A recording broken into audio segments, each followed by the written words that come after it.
Meu nome é André Coelho. Tenho 34 anos.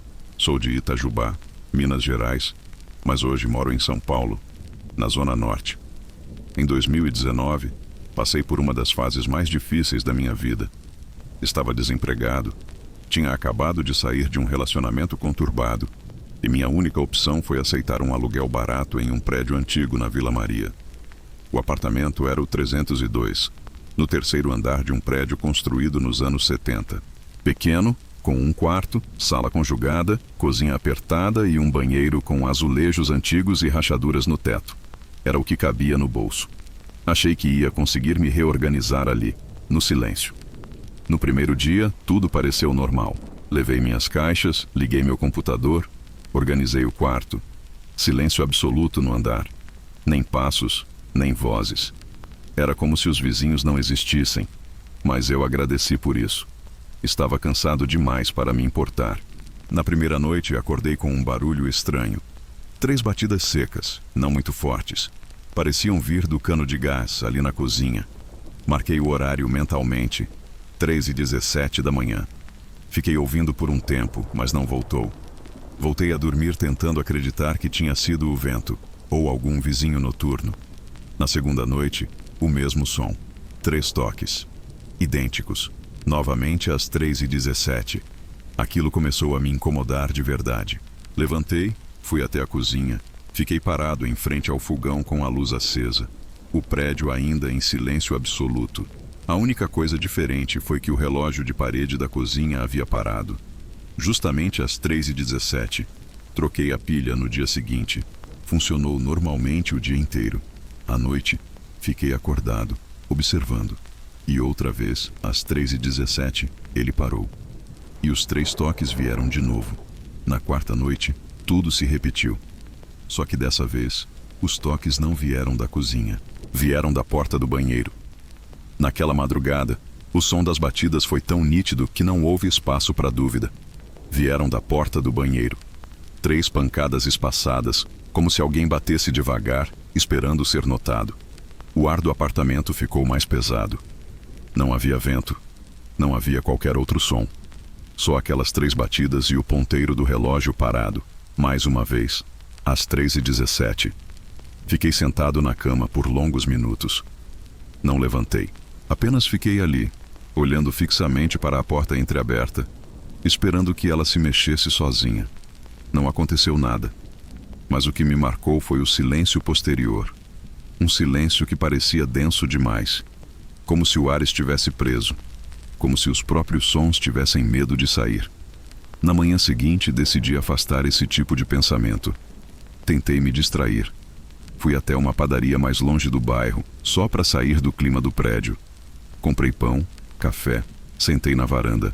Observei os prédios ao redor. Todos tinham movimento. Gente saindo, barulho de TV, crianças. O meu não. Era como um bloco morto enfiado entre 2 lugares vivos. À tarde, subi pelas escadas, curioso para observar mais de perto os apartamentos ao redor do meu. O 301 estava trancado, cheio de poeira na maçaneta. O 303, também fechado, mas tinha algo diferente ali. Um pano pendurado na fresta da porta, como se alguém tivesse tentado tampar uma passagem de ar. Pano grosso, escuro, enfiado por dentro da tranca. Voltei para o meu. Coloquei fones de ouvido, liguei o notebook e tentei trabalhar. Passei a noite ignorando tudo. Mas mesmo com a música alta, senti que o relógio havia parado. Era 3h17. Tirei os fones. 3 toques. Agora, não mais do banheiro. Vieram da parede atrás da cabeceira da cama. E eu sabia o que havia do outro lado. O 303. Levantei no susto, encostei o ouvido na parede. Silêncio. Mas não o silêncio natural de um apartamento à noite. Era o tipo de silêncio que grita. O tipo de silêncio que empurra seus pensamentos contra você mesmo. No dia seguinte, bati na porta do 303. 2 vezes. Ninguém respondeu. Colei o ouvido na madeira. E foi aí que ouvi. Não um som claro, mas algo como uma respiração fraca. Um suspiro arrastado, como se alguém estivesse dormindo com dificuldade, logo ali atrás. Saí do corredor, sentindo o coração bater no pescoço. No fim da semana, o interfone tocou. Atendi. Não havia ninguém do outro lado. Nenhum som, apenas a linha aberta. Mas o pior foi depois. O som das batidas veio de novo. 3 toques. Desta vez, do armário da cozinha. A partir daquela madrugada, as coisas começaram a se mover. Pequenos movimentos, inexplicáveis. Um copo que estava em cima da pia foi parar dentro da cuba. Uma toalha dobrada no banheiro apareceu aberta, caída no chão. O interruptor da sala amanheceu no modo invertido. Desligado, mas com a luz acesa. A porta do micro-ondas se abriu sozinha enquanto eu dormia no sofá. E a cada dia mais coincidências. Comecei a filmar. Deixava o celular gravando a sala durante a noite. Na primeira noite de gravação, nada aconteceu. Na segunda, também nada. Na terceira, o vídeo travou aos 3h17. A imagem ficou congelada por 9 segundos. Depois, voltou ao normal. Revendo o arquivo com atenção, notei um som abafado. Parecia um sussurro. Ampliei o áudio várias vezes até conseguir distinguir uma frase curta. Alguém, em voz baixa, quase infantil, dizia: "Tem que abrir." Foi ali que entendi. Aquilo estava tentando contato. Não de forma espetacular, nem com gritos ou aparições, mas por infiltração lenta, por convivência. A coisa se alimentava do tempo, da repetição, do cansaço, e eu já estava quebrado demais para resistir. Nos dias seguintes, os espelhos começaram a me incomodar. Sempre que eu passava por eles à noite, tinha a sensação de que algo atrasava meu reflexo. Coisa de meio segundo, mas dava para notar. Comecei a evitar encarar meu próprio rosto. Fechei o do banheiro com um pano. O da sala, cobri com uma toalha. Mas o que me fez desmoronar foi um detalhe simples. Um dia, acordei com a sensação de que alguém estava na cama. Não no colchão, mas dentro do travesseiro. Como se houvesse um peso sutil, um afundamento leve, uma presença escondida ali dentro. Passei a noite seguinte no sofá. E continuei ali pelas próximas 2 semanas. O relógio da cozinha agora parava todos os dias. Sempre às 3h17.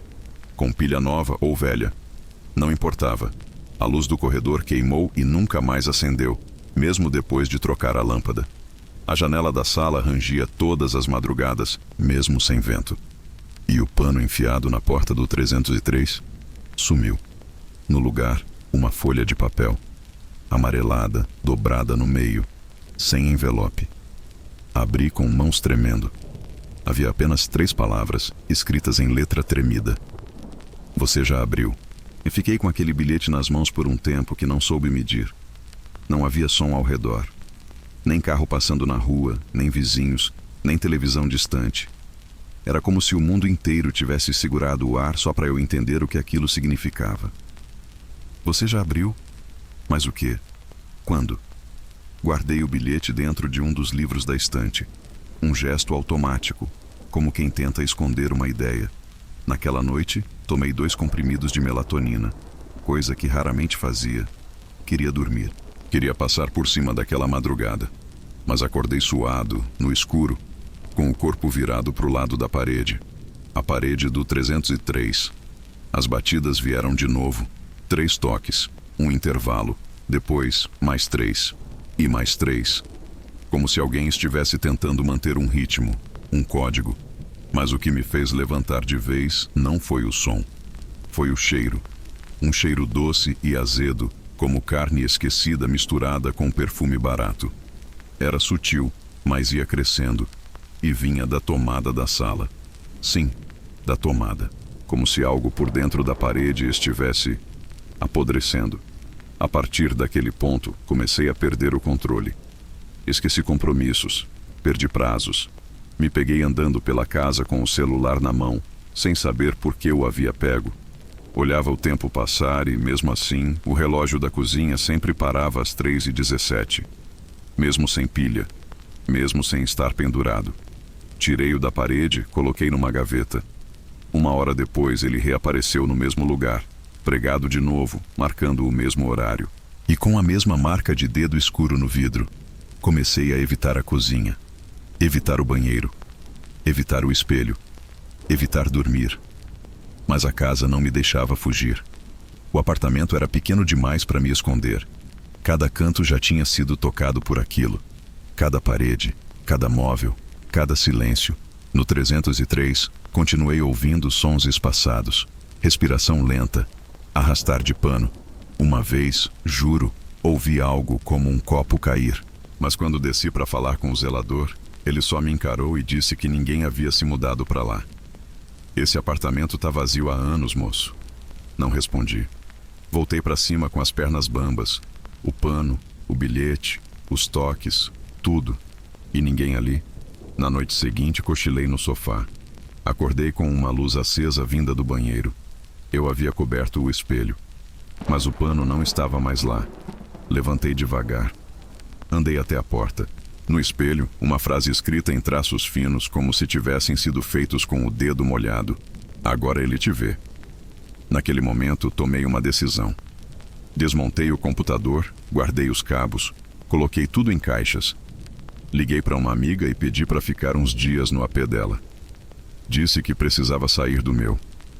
Não dei muitos detalhes. Só disse que o lugar estava me fazendo mal. Naquela tarde, antes de ir, sentei por 10 minutos no chão da sala. Sem som, sem celular, sem pensar em nada, só observando o ambiente, o silêncio, o peso. Foi então que percebi uma coisa. O armário da cozinha estava ligeiramente aberto, algo que eu não fazia. Sempre deixava ele fechado por causa das baratas.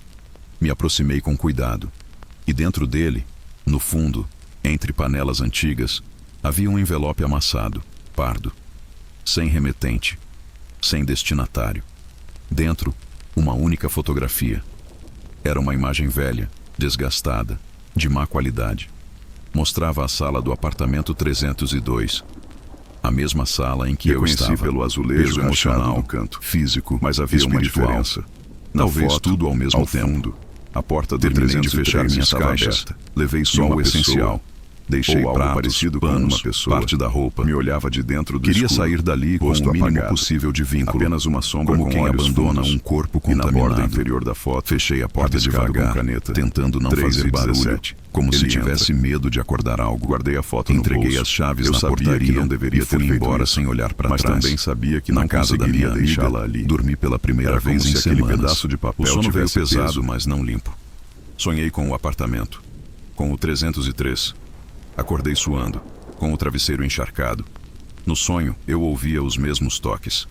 3 batidas. Depois, mais 3. E então a voz. Não a minha, não a de outra pessoa. Era a mesma voz do sussurro da gravação. Tem que abrir.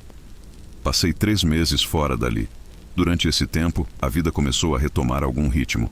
Consegui um trabalho fixo. Aluguei outro apartamento na Zona Oeste, um prédio novo, movimentado. Térreo, nenhum espelho grande, nenhum corredor escuro. E mesmo assim, às vezes, às 3h17 da madrugada, eu acordava com uma sensação estranha. Não exatamente medo, mas uma inquietação. Como se meu nome estivesse sendo lembrado por alguém, em algum lugar. Nunca mais falei com o zelador. Nunca mais voltei naquele prédio. Até que, num sábado de março de 2021, recebi uma correspondência sem remetente, envelope pardo, papel grosso. Dentro, uma única folha datilografada, fonte antiga, espaçamento irregular. No centro, as palavras: você deixou a porta aberta. Junto, uma chave. A chave do 302. O frio que senti ao tocar aquele metal foi real. Meus dedos ficaram úmidos, como se tivessem suado por dentro. Guardei a chave na primeira gaveta que vi.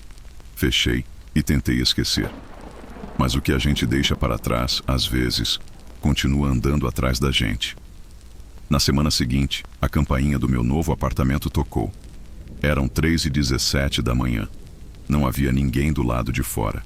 No chão, na frente da porta, uma folha de papel dobrada em 4, sem envelope, sem assinatura, a mesma letra do bilhete anterior.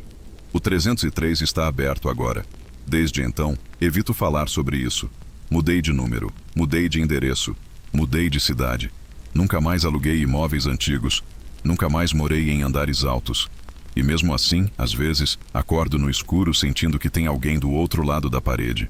Não escuto mais batidas, Não vejo mais espelhos, mas toda madrugada, às 3h17, eu sei. Em algum lugar uma porta está se abrindo. E agora, ela não é mais minha.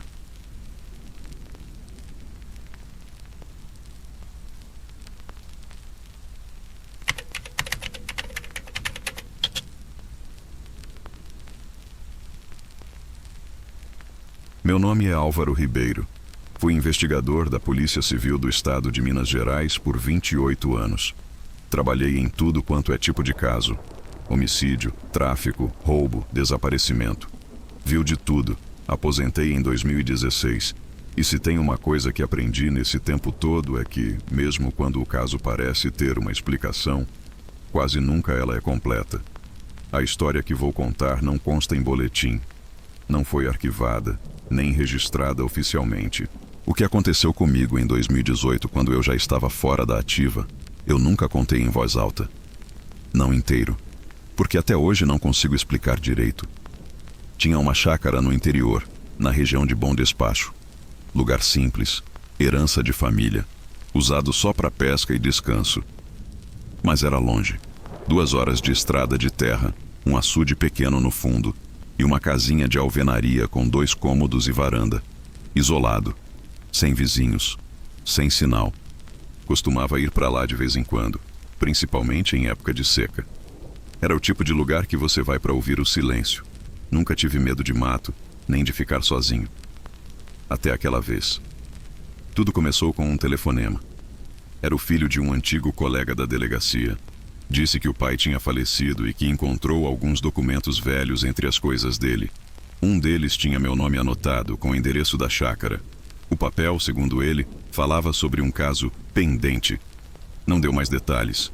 Só me perguntou: o senhor lembra de uma ocorrência em 1993, numa região chamada Brejo Seco? Lembrava. Era um desaparecimento. Um rapaz de 17 anos que sumiu na beira de um açude. A testemunha disse que ele entrou na água e nunca mais voltou. Mas o corpo também nunca apareceu. O caso foi fechado como afogamento provável, sem restos mortais. Fui eu quem redigiu o encerramento. Era um daqueles casos que a gente sente que tem algo errado, mas não tem como provar. Só que eu nunca liguei os pontos, até aquele telefonema. Brejo Seco era o nome antigo da região onde ficava minha chácara. Quando desliguei, abri minha gaveta de arquivos. Lá estava, BO 415293. O nome do desaparecido era Jonas Ferreira. Local, Açude do Brejo. Horário estimado, 17h32. Testemunha, José Batista, padrasto. Fiquei com aquilo na cabeça o dia inteiro. À noite resolvi ir até a chácara. Talvez só para tirar isso da cabeça. Talvez para provar que era bobagem. Cheguei lá por volta das 23 horas. O céu estava limpo. Nenhuma luz além do farol do meu carro e o clarão da lua batendo no espelho d'água. Desci com lanterna. Destranquei a casa. Tudo como deixei da última vez. Mas assim que entrei, senti um cheiro estranho. Umidade, madeira velha e algo mais. Algo doce. O tipo de cheiro que não combina com lugar vazio. Fechei a porta e fui acender o lampião de emergência. Quando a luz bateu no canto da parede, vi algo que não estava ali antes. Havia pegadas de barro no chão. Pegadas humanas, descalças, molhadas, indo da porta até o quarto. Mas o chão lá fora estava seco, e eu estava sozinho. Fiquei imóvel por uns 30 segundos, só escutando. Nenhum som lá fora, nenhuma brisa. O tipo de silêncio que deixa os ouvidos tensos, como se até o mato estivesse segurando a respiração. Apontei a lanterna para o chão e segui devagar o rastro de pegadas.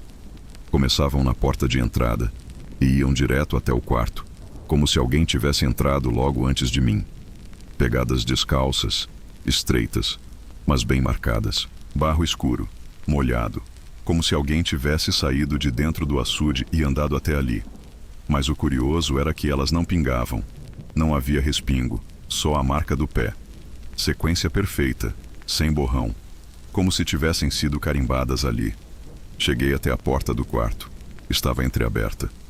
A luz do lampião não alcançava direito, e a lanterna parecia mais fraca ali dentro, como se a escuridão consumisse parte dela. O chão de dentro não tinha mais pegadas. Elas simplesmente paravam na soleira, como se a pessoa tivesse desaparecido antes de cruzar. Abri a porta com cautela.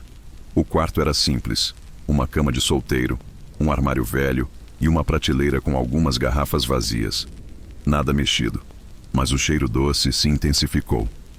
Cheiro de fruta passada, de água estagnada com flor podre. O tipo de cheiro que normalmente vem de lugar fechado há muito tempo. Mas aquela casa tinha sido aberta por mim horas antes e estava trancada por dentro.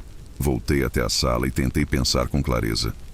Meu lado policial dizia que devia checar tudo, ver se alguém invadiu, se tinha sinal de arrombamento. Mas não havia. Nenhum vidro quebrado, nenhum trinco violado. As portas estavam como eu deixei. Foi quando notei que o lampião estava quase apagando, mas eu tinha abastecido há pouco. Fui até a mochila pegar os fósforos e encontrei algo que não deveria estar ali. Um pedaço de papel dobrado dentro do bolso lateral. Eu não costumo guardar nada ali. Desdobrei. Papel fino, amarelado, como os usados em máquina de escrever antiga. Nele, 3 palavras: não entre na água. A caligrafia era familiar. Era minha. Mas eu nunca escrevi aquilo. Joguei o papel sobre a mesa e fiquei encarando a escuridão da janela. Do lado de fora, o açude refletia a lua. A água parada, sem movimento. Mas ao encarar por mais tempo, percebi uma coisa estranha. Havia uma leve ondulação no centro, como se algo submerso estivesse girando lentamente, fazendo círculos concêntricos. Fechei a cortina com um estalo seco. A noite passou devagar. Cochilei por volta das 3h30 com a espingarda encostada na parede e o lampião aceso ao lado da cadeira. O cansaço me venceu, mas mesmo dormindo, senti como se estivesse sendo observado. Um tipo de consciência que não te abandona, mesmo em sonho. Sonhei com água, com alguém me chamando de dentro dela, e com o rosto de um menino que eu só havia visto em foto de boletim, Jonas Ferreira.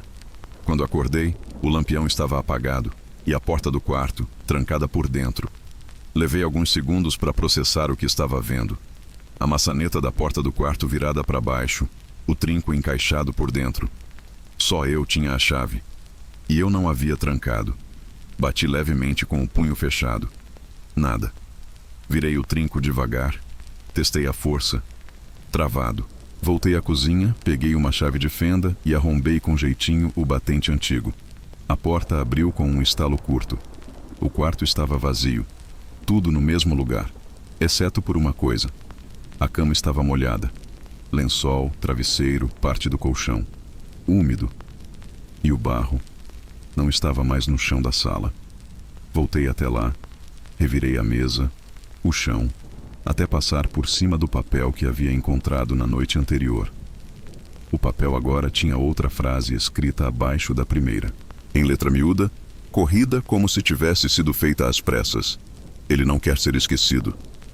Passei a mão nos bolsos, chequei se havia mais alguma coisa diferente. Meu relógio de pulso, que eu deixara no criado mudo, estava parado.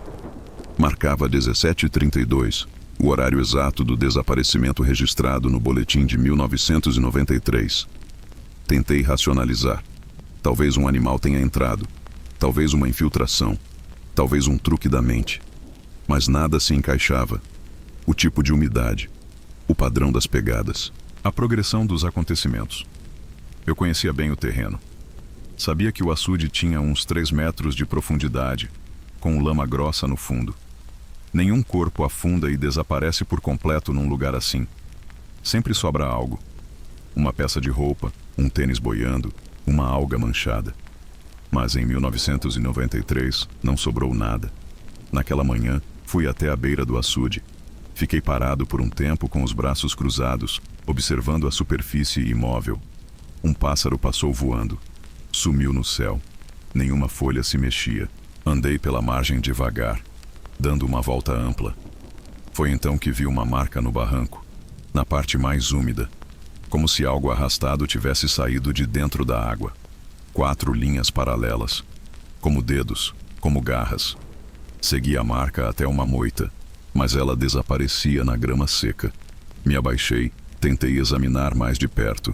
Encontrei ali, meio enterrado, um pedaço de pano encharcado, branquinho, já puído, tecido antigo, como parte de uma camiseta. E quando virei, vi as letras estampadas quase apagadas. Educação Física, segundo ano, EE, João Deison Xavier. A mesma escola do garoto desaparecido. Voltei para dentro da casa. Sentei na cadeira da varanda com um pedaço de tecido no colo. Passei 1 hora ali, talvez mais. O sol subia, o calor apertava.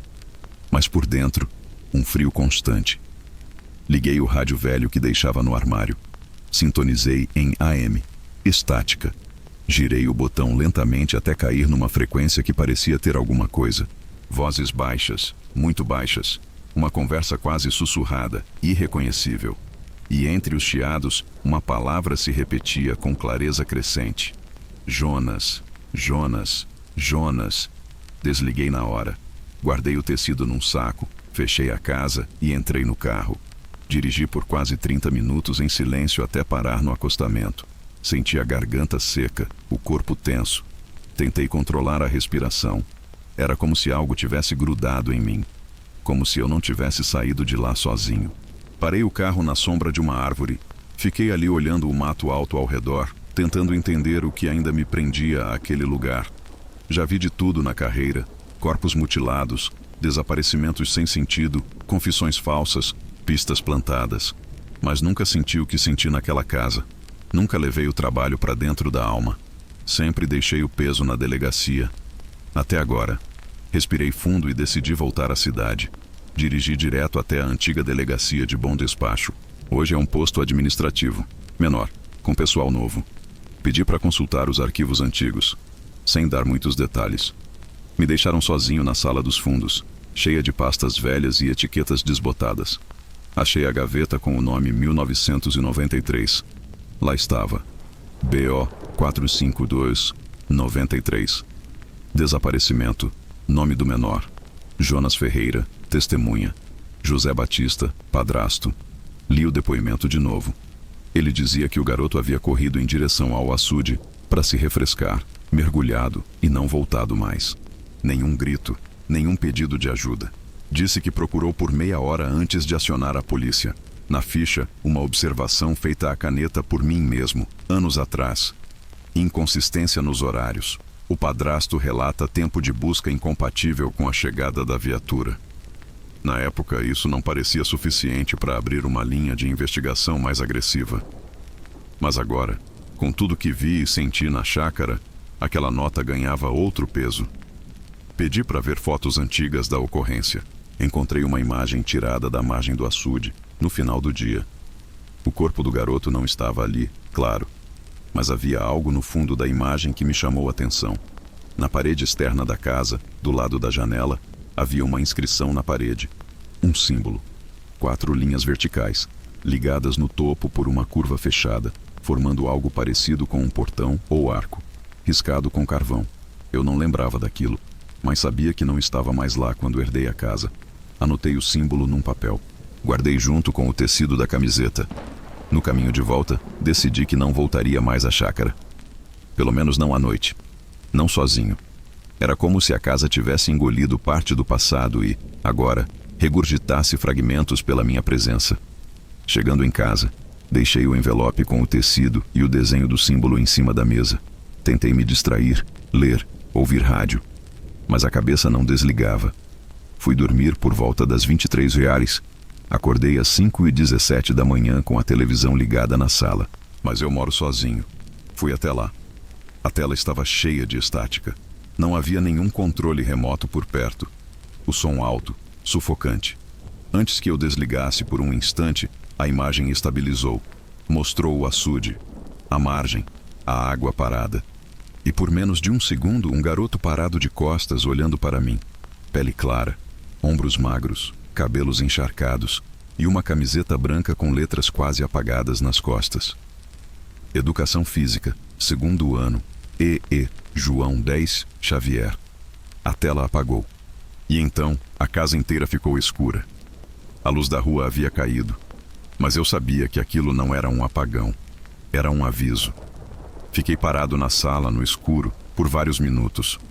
O som do meu próprio coração parecia ecoar pelo apartamento. A televisão desligada. O relógio da parede congelado às 5h17. Senti um arrepio gelado subindo pelas costas, como se alguém estivesse atrás de mim, mas não olhei. Sabia que não tinha ninguém ali. Ou, ao menos, sabia que não adiantaria olhar. Voltei até o quarto, fechei a porta e fiquei sentado na cama até amanhecer. Não dormi. Apenas esperei. Quando o sol apareceu pelas frestas da cortina, tudo parecia normal. Luz entrando, barulho de ônibus na rua, passos no corredor do prédio. Mas dentro de mim, nada tinha voltado ao normal. Decidi trancar o envelope com o tecido e o desenho do símbolo dentro de uma caixa de madeira. Levei até o antigo depósito da família, que ficava na casa da minha irmã, e pedi que guardasse sem abrir. Não expliquei. Disse apenas que era documentação antiga e importante. Ela entendeu meu tom. Durante meses tentei esquecer. Voltei à rotina. Evitava o assunto. Mas às vezes, à noite, escutava som de água escorrendo, mesmo sem torneira aberta. Ou sentia aquele cheiro adocicado de açude velho, impregnado em roupas recém-lavadas. Em sonhos, comecei a ver mais do que o garoto.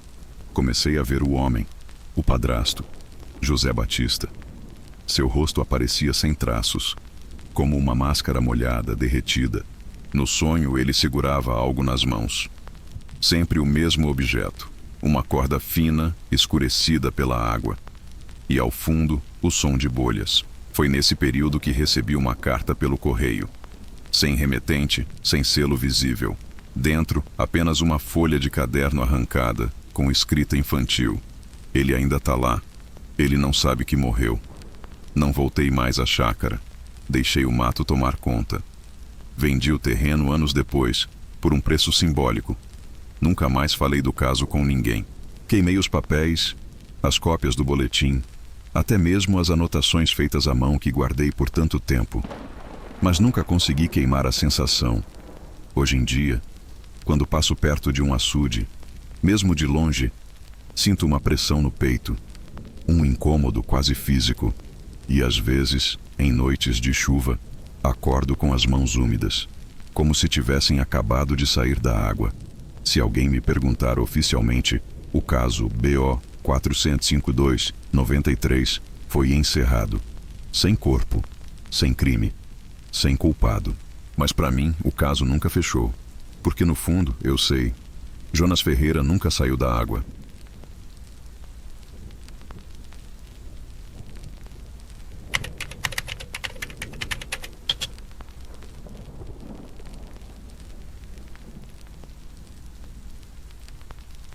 Eu me chamo Henrique, tenho 21 anos. Curso arquitetura numa universidade estadual do interior de São Paulo. Sou um cara tranquilo, na maior parte do tempo. Reservado. Sempre fui daqueles que observam mais do que falam. E talvez por isso, talvez por estar sempre atento aos detalhes, eu tenha guardado tão bem o que aconteceu comigo em 2014. Na época, eu tinha 10 anos e estudava numa escola pública chamada MF João Cabral. Ficava a 3 quadras da minha casa, e minha mãe me deixava e buscava todos os dias. A escola era grande, pelo menos para mim naquela idade. 3 blocos, 2 andares e um pátio enorme com árvores e chão de terra batida. Tudo muito antigo. Tinha sido fundado nos anos 50, e a maior parte da estrutura era original. Mas havia uma parte da escola que ninguém usava mais. Um prédio anexo, separado dos outros por um muro baixo. Era conhecido como Bloco C. Ninguém falava muito sobre ele. Os professores diziam que estava condenado pela Defesa Civil. E eu acredito que sim. As janelas estavam quebradas, a pintura descascando. À noite, aquele prédio parecia o esqueleto de alguma coisa esquecida. Mas, como toda criança, eu era curioso. E foi numa sexta-feira de setembro que tudo aconteceu. Naquela semana, eu fiquei de castigo. Tinha brigado no recreio, coisa boba. A diretora decidiu que eu ajudaria na limpeza da sala de artes no final do dia. Era uma salinha no fundo do bloco B, quase encostando no muro que separava o bloco C. Lá dentro ficavam armários, sucatas e cartazes velhos. Nada demais. Eu estava varrendo, meio distraído, quando ouvi um som estranho. Um arrastar pesado, como uma cadeira sendo puxada sobre o piso. Mas o som não vinha da sala. Vinha do outro lado do muro, do bloco C. Parei na hora. Fiquei em silêncio, segurando a vassoura, tentando ouvir melhor. Veio de novo, mais arrastado. E depois, 3 batidas secas. Não era madeira. Era som de algo batendo no concreto. Olhei pela janelinha alta da sala, mas não via nada além do muro. A luz da tarde já estava baixa. Um professor passou pelo corredor e me viu parado. Perguntou se eu tinha terminado. Assenti com a cabeça, larguei a vassoura e fui direto embora. Mas não esqueci o som. No fim de semana falei com um amigo da rua, o Felipe. Contei o que tinha ouvido. Ele ficou animado com a história. Disse que o pai dele, que estudou na mesma escola, contava que o Bloco C já foi onde ficavam os internos. Alunos que moravam na escola quando ela ainda funcionava como colégio interno nos anos 60. E que uma parte daquele prédio era tipo um dormitório. Dormi com aquilo na cabeça. Na segunda-feira voltei com um plano. Queria entrar lá. Esperei o horário certo. Era uma segunda-feira morna, fim de inverno. Levei na mochila uma lanterna pequena, daquelas de chaveiro, e um caderno com caneta. Minha desculpa era simples. Precisava de materiais recicláveis para uma atividade da aula de artes. Combinei com Felipe de me ajudar. Ele topou na hora. No fundo, acho que ele também queria ter uma história para contar. No intervalo da tarde, quando a maioria dos alunos estava no pátio e os inspetores estavam distraídos, atravessamos por trás do refeitório, que ficava ao lado do muro baixo. Com a ajuda de uma lixeira virada, conseguimos escalar e pular do outro lado. Caímos num espaço que parecia um quintal abandonado. Mato alto, garrafas velhas, um pneu jogado no canto. A porta do bloco C estava fechada com corrente, mas uma das janelas tinha só o vidro quebrado. Felipe, mais magro, entrou primeiro. Depois foi minha vez. O cheiro lá dentro era a primeira coisa que a gente notava. Mofo, poeira e alguma coisa que lembrava pano molhado guardado por tempo demais. Estávamos num corredor longo, com salas fechadas dos 2 lados. A luz do sol mal entrava. A maioria das janelas estava entulhada com armários, cadeiras empilhadas ou simplesmente vedada com pedaços de madeira. Andamos devagar. Passos baixos. O piso estalava debaixo do nosso tênis. As salas estavam cheias de carteiras quebradas, quadros negros descascando e livros embolorados. Em uma delas, encontramos um globo terrestre jogado no chão com metade do mapa rasgado. Mas foi no fim do corredor que paramos. Havia uma porta diferente, mais estreita, com trincos dos 2 lados. Em cima dela, ainda dava para ver uma plaquinha de ferro enferrujado. Quarto 5. Ao lado, parafusado na parede, havia um suporte de metal onde provavelmente ficava uma ficha de entrada e saída. Tentamos abrir. A maçaneta girou, mas a porta estava travada. Não trancada, travada. Como se houvesse algo encostado do outro lado. Ficamos ali parados, escutando. Foi quando ouvimos os passos, vindo de dentro da sala. Lentos, arrastados. Quase como se alguém estivesse descalço. Felipe me olhou. Eu queria correr, ele também, mas ficamos. Os passos pararam, e por um segundo ouvimos o som mais absurdo de todos. Uma respiração pesada, longa, como se tivesse alguém encostado do outro lado da porta ouvindo a nossa presença.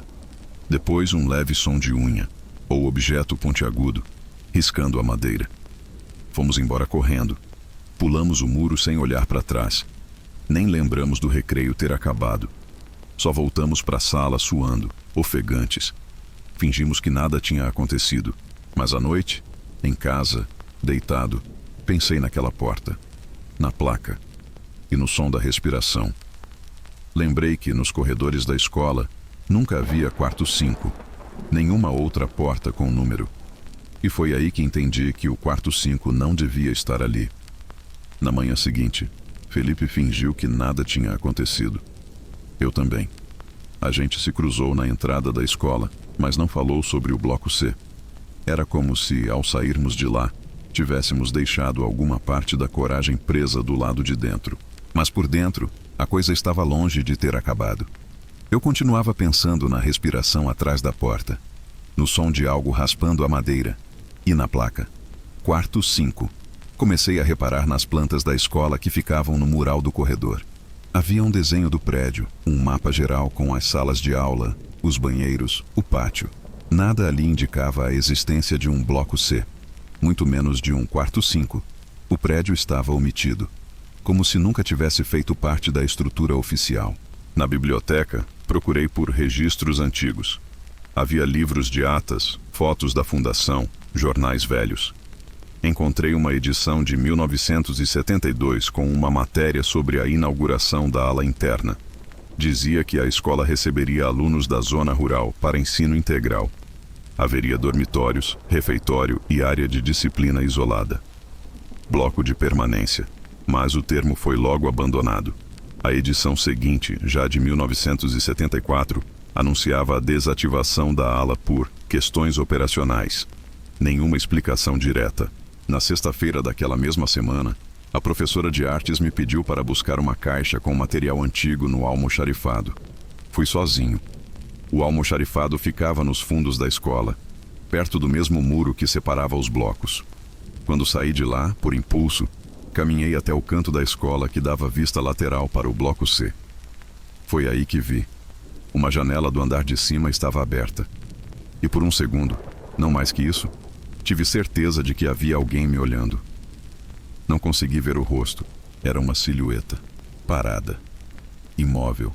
Mas a forma do corpo me marcou. Magro demais, pescoço torto, como se estivesse inclinado de forma errada, e braços longos. Dei um passo para trás. Pisquei. A janela estava vazia. Fui embora sem pegar a caixa. Naquela noite, sonhei com o corredor do bloco C. Eu caminhava por ele sozinho, ouvindo os estalos do piso de cimento e o rangido do vento batendo nas janelas. No final, encontrava a porta do quarto 5, e mesmo sabendo que não devia, abria.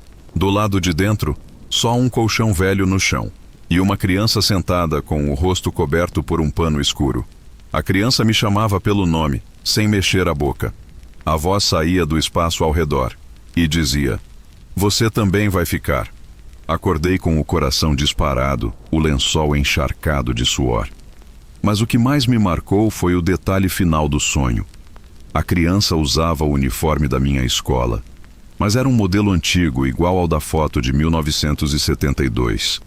Depois daquele sonho, alguma coisa mudou em mim. Não era medo o que eu sentia, era um tipo de inquietação permanente. Como quando você sabe que esqueceu algo importante, mas não consegue lembrar o que.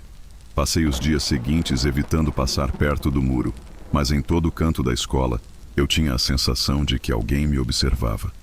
Na sala de aula, durante a educação física, até mesmo no banheiro. Não era uma presença direta, era um incômodo discreto, como se a arquitetura ao redor não estivesse mais certa.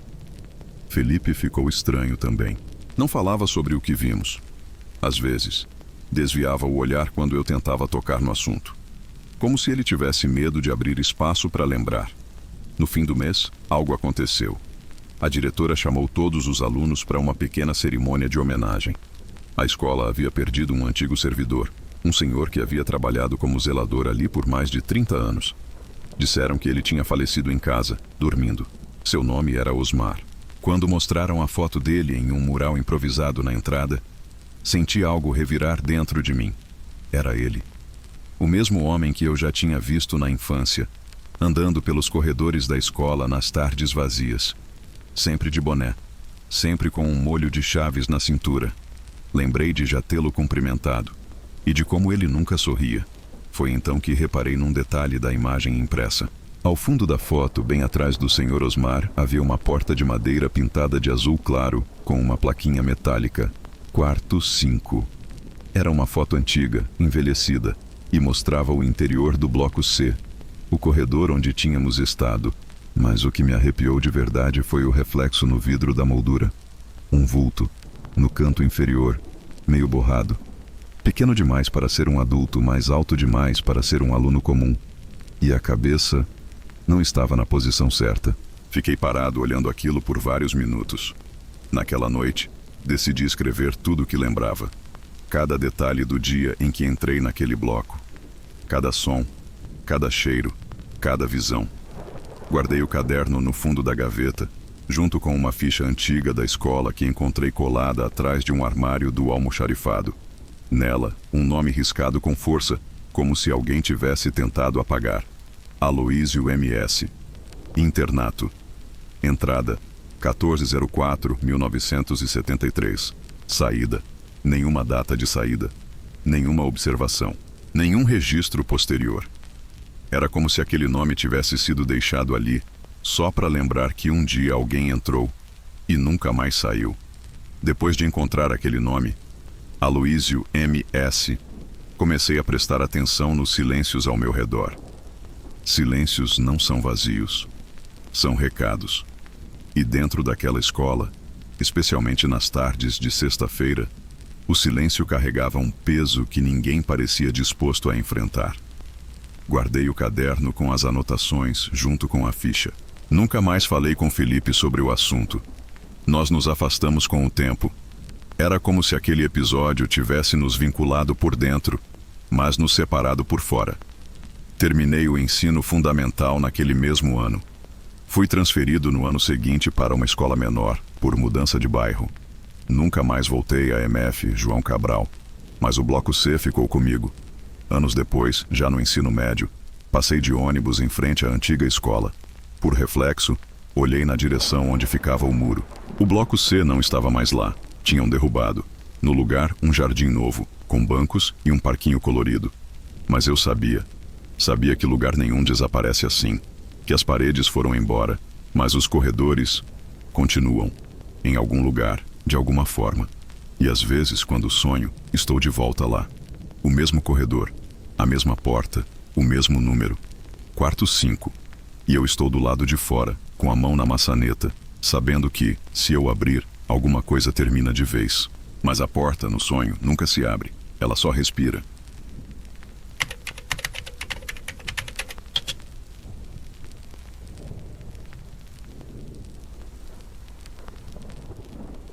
Me chamo Rafael, tenho 34 anos. Sou motorista de aplicativo desde 2018, aqui em Belo Horizonte.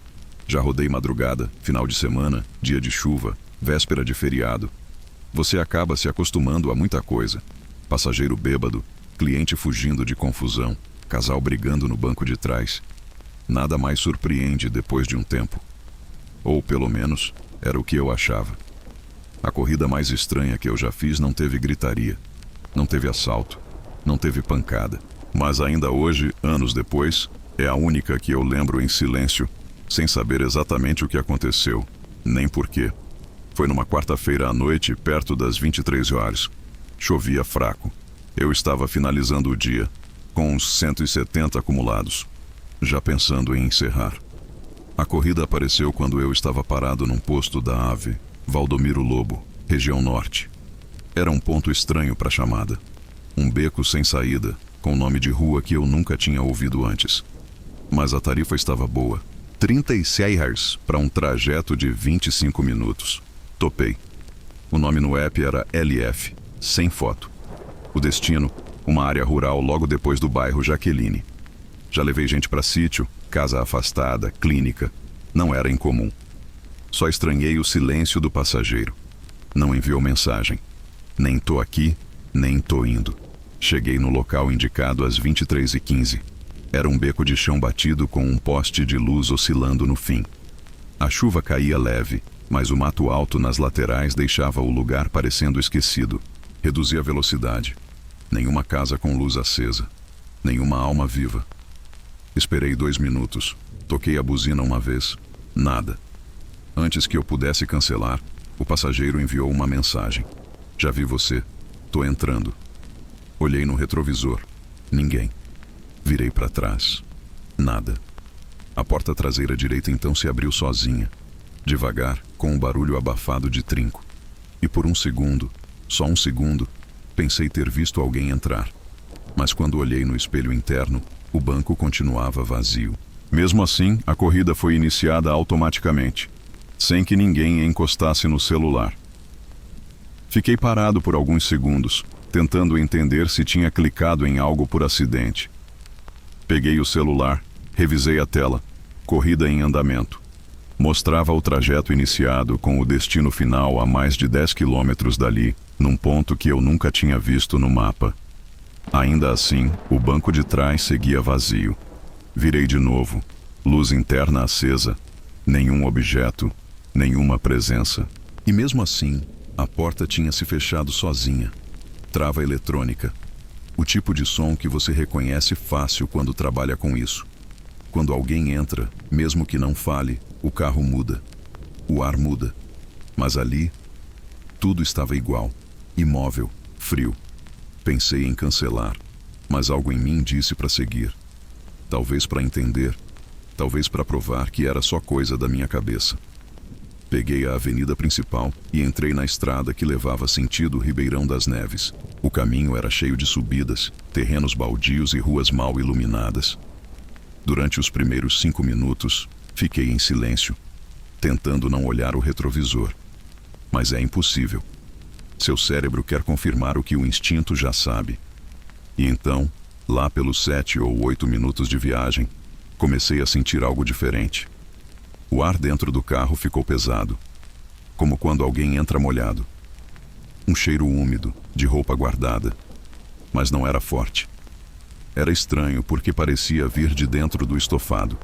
Liguei o ar, coloquei na ventilação máxima, e foi nessa hora que ouvi um som fraco, abafado, uma respiração, longa, profunda, como se alguém estivesse encostado atrás do banco do passageiro, tentando não ser percebido. Meus olhos foram direto para o retrovisor. Nada. A estrada seguia deserta. Nenhum carro vindo, nenhum indo. Nenhuma casa ao redor. Só postes de luz espaçados e o som fraco da chuva. Então olhei para o celular. A rota havia mudado sozinha. O destino não era mais uma casa.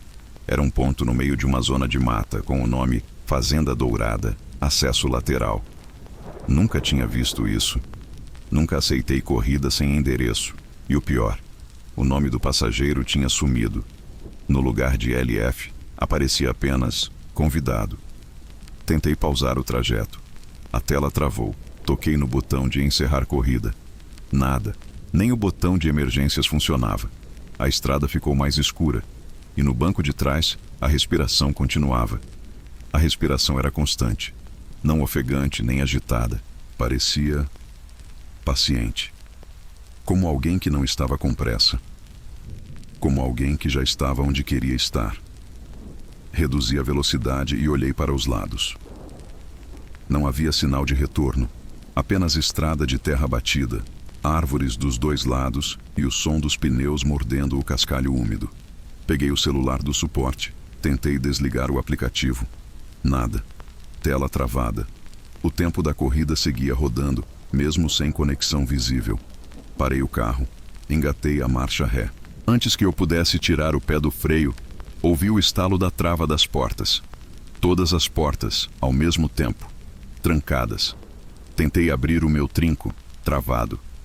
Apertei o botão central do painel. Nada.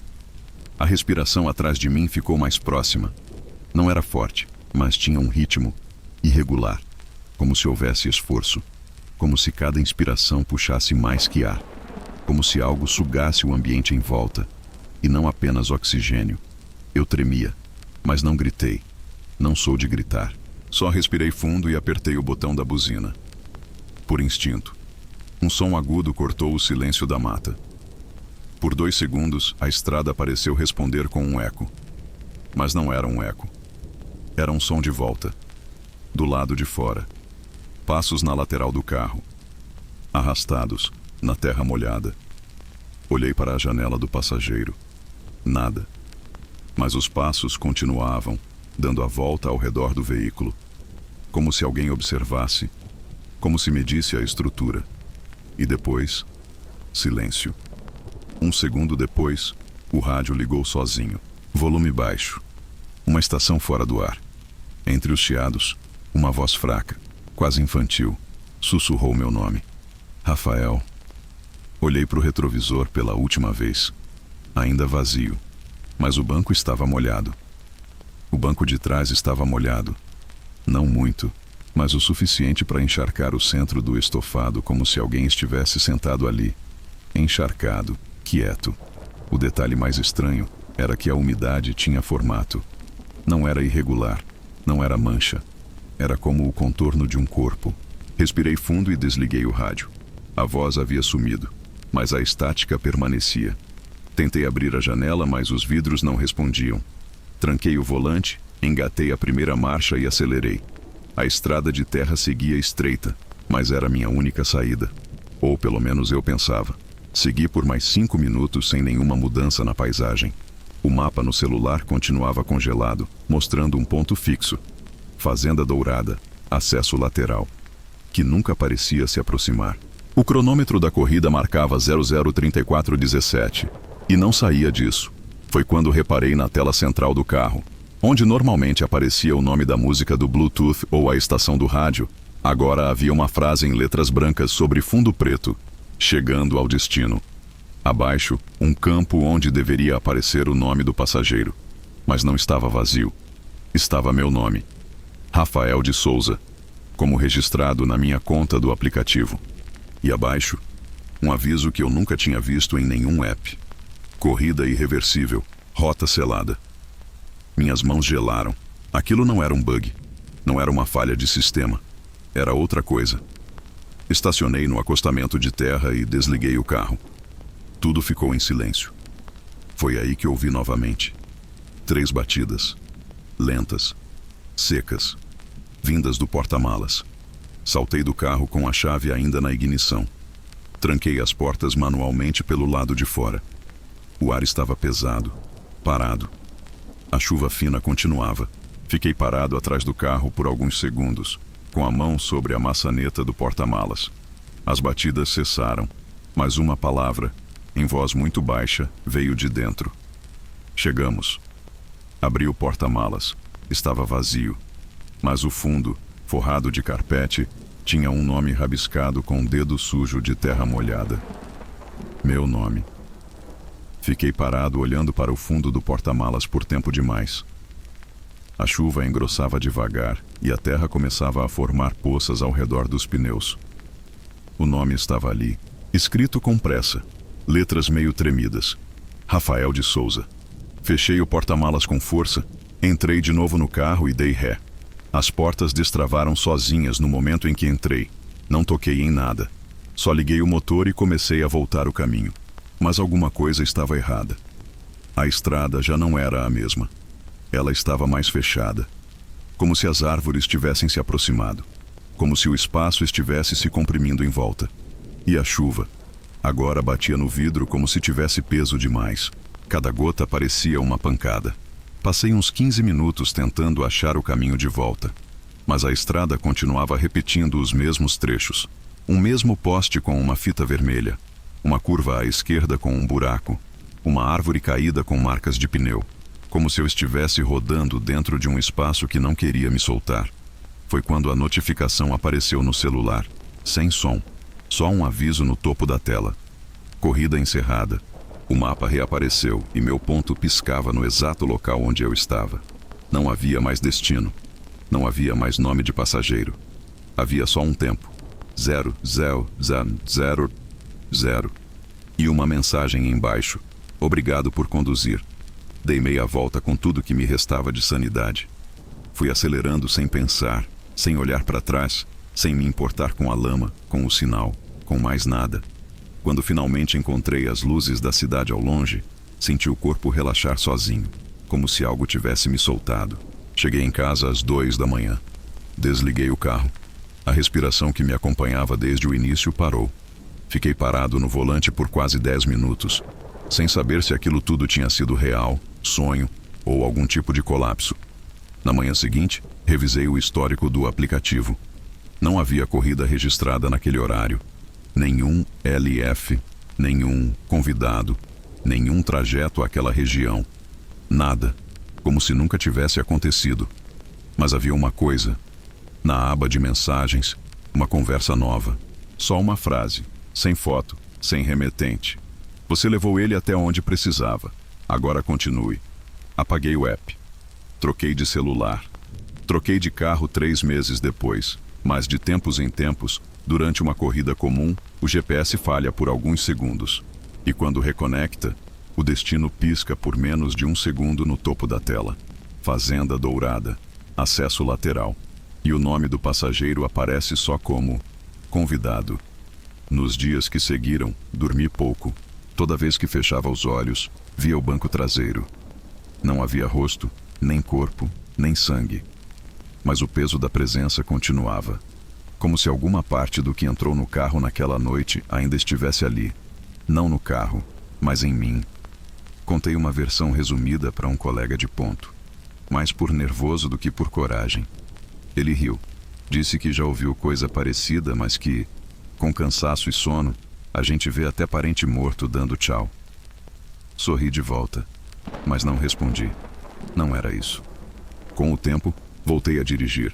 Novos passageiros, novos destinos, mas o padrão começou. Toda quarta-feira, entre 23h10 e 23h20, recebo uma solicitação diferente. Sempre de um bairro distante, sempre com a letra F no nome. Sempre tarifa boa demais, sempre com o mesmo percurso aproximado. E sempre com um detalhe: o app trava por 2 segundos, e quando volta, o campo nome do passageiro fica em branco. Na primeira vez, cancelei. Na segunda também. Mas na terceira, resolvi aceitar, para ver se era coincidência. Fui até o local